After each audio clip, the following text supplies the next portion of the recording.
So, but we've got some major issues we have to solve here in the desert. We don't have a lot of water.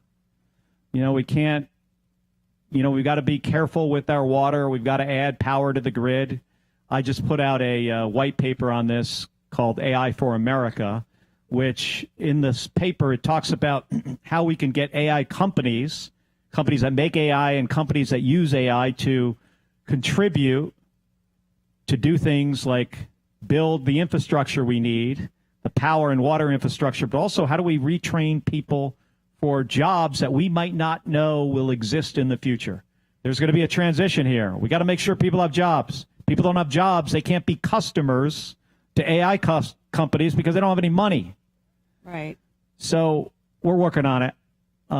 It'll be so great, though, when you're in the Congress and you can help me with this. Yes, and I will.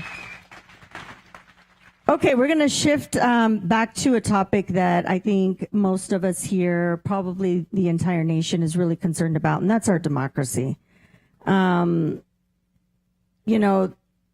working really hard this election cycle to make sure that we elect leaders that represent our values as Americans. Yes, exactly. And so a lot of people are concerned about election integrity.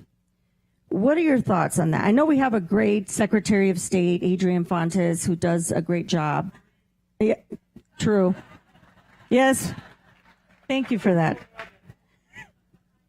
But what are your thoughts on this? I mean, should we be doing more on the federal level, at the state level?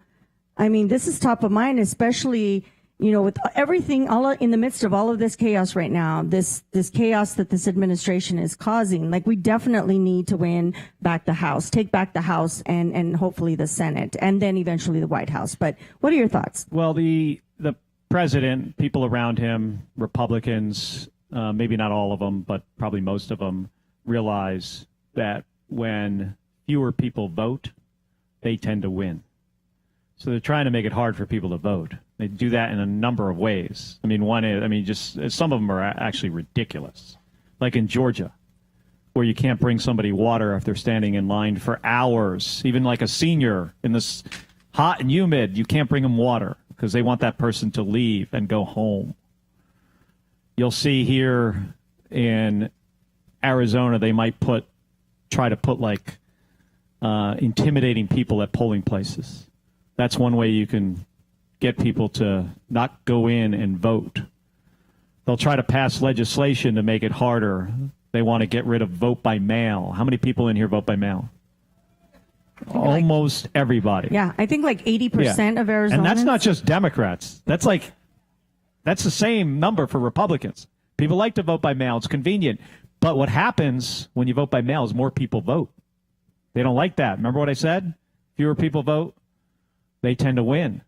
So we had legislation in the Senate last Congress that called the John Lewis Voting Rights Act that would make some of these things, nationwide, vote by mail being one of them.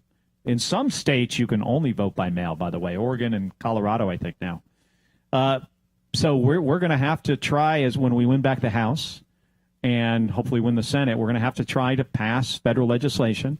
But in the meantime, we've got Adrian Fontes, we got Chris Mays, we got Katie Hobbs, who are going to stand up for our democracy.